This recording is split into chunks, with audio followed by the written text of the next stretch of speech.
Andy Brough joins us from Schroder Investment Management. Yeah. You're not as gloomy as everyone else seems to be, no? Well, I'm glad I came in this morning, actually.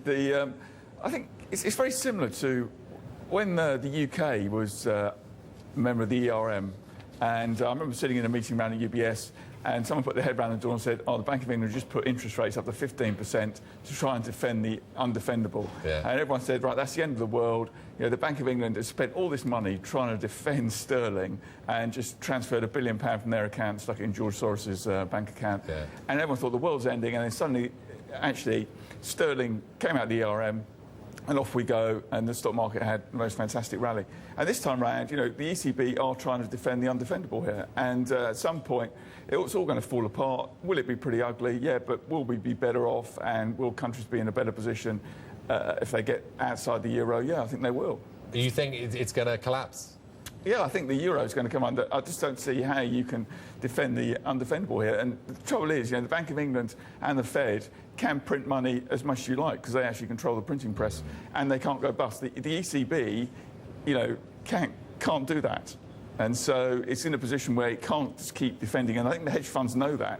And they just feel that actually Merkel can stand up and say all these wonderful things. But at some point, you have to kind of fess up and say, you know what, the Greek 10-year bond is not worth €1. You know, I'm afraid it's only worth 70 cents. Yeah. And you're going to have to take the haircut. Just as the Bank of England had to say, hold on, sterling is not worth 285 against the Deutschmark. We give up. You know, we're not just going to keep buying sterling to protect it. So what's the end game here? Literally people leave the euro, countries leave the euro? I mean, well, what's your end game? The end game is that Spain, Ireland, etc., didn't sign up for 10 years of penury after the biggest party they'd ever seen. Yeah. So they come out. I don't know how the mechanics work. I was never involved in putting the whole thing together in the first place. But you know, they come out and they sort of rebase their economies at a lower level. And will they be paid? Yeah, because if you've lent people money and they can't pay it back, then you have to take a write-off. And will they be paying across the banking sector? There will be. But at least, you know, the UK has been through that pain. And you know, the Euro land have decided to say, hold on, let's extend and pretend and just hope everything's going to be all right. But, you know, the markets always find you out. In the meantime, Andy, as an investor in equities, what do we do?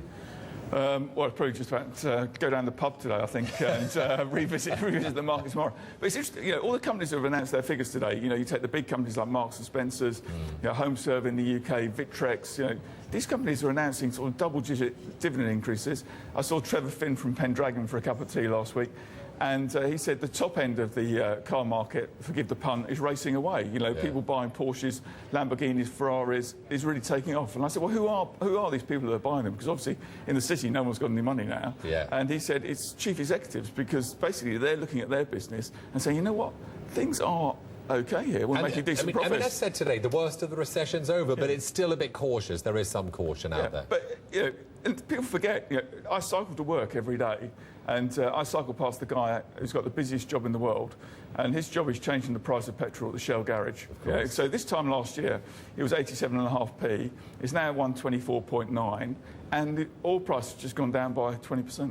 What about the UK, Andy? New government, coalition, we've got the Queen's speech today. We had the $6 billion announced yesterday. How grim is it going to be here in the next year or two? I think this government's really good, actually. I described it the other day as Tony Blair with policies, yeah, because he sort of captured the centre ground. Yeah. And, you know, I think by cutting costs in government, just like companies have done, you saw all those industrial companies, all those companies going into the recession, they cut costs, they improved profitability, they let workers go, but actually people found jobs and they actually sort of revitalised the whole thing. And I think the same's true for central government. Andy, thanks very much indeed.